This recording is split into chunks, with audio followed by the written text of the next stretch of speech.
Бәріне сәлем достар, өткен видеода топ комментарий. Егер осыны болғыңыз келсе, сізде каналға жазып, лайк басып, мықты комментарий жазып кетіңіздер. Достар, өздеріңіз білетін шығарсыздар, жақын арада каналымда 1000 подписчик болғанына. Сол үшін сіздерге үлкен рахмет.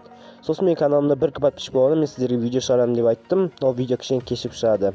1000 подписчик жеткен үшін сіздерге челлендж жасағым келіп отыр. Челлендж дегенде бұл тегін пиар десем де болады. Себебі маған тегін пиар жасап берші деген адамдар өте көп.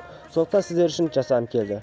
Бұл пиар әр видеомда болады. Бұндай пиар менің каналымда бірінші рет болғандықтан мен сіздердің каналдарыңызды мына жерге қойып қоямын. Бұдан не пайда дейсіздер ме? Бұның пайдасы менің каналыма кірсеңіздер, сіздің каналдарыңызды рекомендировать етіп тұрады. Бұны бір ай бойы алмаймын. Бұл пиарды қалай ұтуға болады? Мен сіздерге каналымна жазылып лайк басқан адамдардың арасынан тауып аламын демеймін. Бұл везенияға түк байланысы жоқ. Бұл күшке байланысты десем де болады. Бұнда бәріне шанс бірдей. То есть сіздердің бәріңіз ұта аласыздар деген сөз. Бұл үшін видеоның комментариясына түсіп комментария жазу керек. Кім көп комментария жазады, соған тегін пиар жасаймын. Кез келген комментария түрі болады, кез келген. Сонда сіз бар болған 15 минут тоқтамай комментария жазып, тегін пиар ұта аласыз деген сөз. Бір жағынан қарасаң бұл өте оңай көрінеді. Қиналмай просмотр аласыздар. Көп просмотрларға гарант бермеймін. Ал болса видеоға кеттік. Чодам жігіттер, сіздерге әлемдегі ең мықты ковбой туралы симулятор туралы айтуға уақыт келді.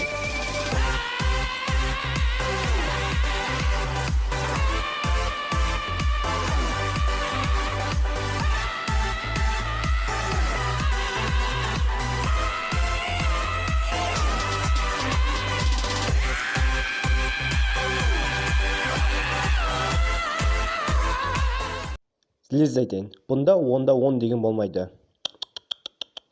Бұл үшін көптеген обзорщиктер бар. Кішкентайынан бастап үлкеніне дейін.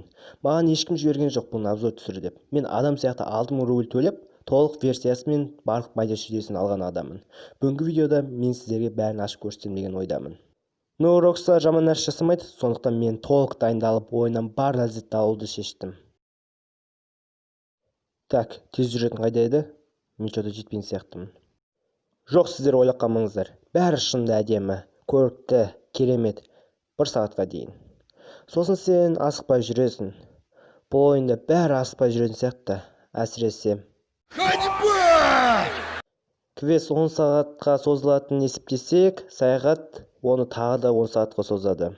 Атысу, камшат беру, хедшот беру, бір керемет сезім. Жауларының шапкелері ұшады. Аяқ киімдері ұшады, жарайды. Аяқ киімдер ұшпайды енді. Детальдеріне қарағанда бәрі таңғалдырды. Кейіпкерлердің үстіне қан қалып қалады. Сайға құладың ба, тұрсаң үстің бәрі лас. Лагерге барғанда бірақта міндетті түрде сені жуындырады, шапалақ беріп. Иди по струю, блядь, чтобы вся пришли, ты чистый был, нахуй. Ты понял, блядь? Чтобы чистый был, сука! Обосрался, пидорас. Бұл ойында бәрінен де қызықтысы ол охота. Жануарларға тұсақ құрып ұстай аласың. Боқ арқылы тауып аласың. Атқан еліктің қаны арқылы тауып аласың. Терін ашу толық түрде көрсетілген. Тіпті аяп кетесің. Енді сюжет туралы сөйлесейік. Қысқасын айтқанда, Ты ковбой. бітті. Жарайды, сен топ болып жүресіңдер, сосын өмір сүресіңдер. Принципе, тапсырмалары өте қызық. Егер 10 минутта жүрмесең. Осы ойынның бұл бір минусы. Басқа минустар жоқ. Динамика. Маған шынымды айтсам, жеткен жоқ. 10 сағаттардан кейін ішім жаман пысып кетті. Себебі лотты көп уақыт бойы жинайсың, көп уақыт бойы жүресің. Мүмкін мен тез ойнай алатын ойындарды үйреніп қалғаннан шығар. Бұл ойында маған әсіресе сыр келбеттерді ауыстыру қатты ұнады. Бәрін сыр келбеттерін ауыстыра аласың. Тіпті жылқыны моргенштернге айландыра аласың. Шында оған қарау керек, тамақ беру керек, бірақ та көп емес. Мен сені балера деп айтамын. Біз ешқашан айырылмаймыз, мәңгі бірі боламыз. Білейін, балера өліп қалды. Мен оны жаман бауырласқа өн. Так, қалай қайттан бастауға болады? Смысле болмайды? Білейін, тұр екен ғой. Жылқымен көп уақыт бойы серуендеу, кездесулер де болып тұрады. Мысалға, атқышымен жарысқысы келді. Мен қабылдадым.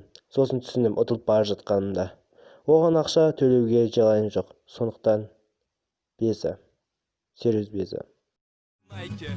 Идет одинокий ганфайтер. Над палящим огнем аризонской пустыни каньон облетал зоркоглазый орел. Револьвер у виска, мое сердце стынет. И в полдень ты вспомнишь, как я был влюбленный, как болен, как был болен. Теперь будто перекати поле, свободен на воле. Только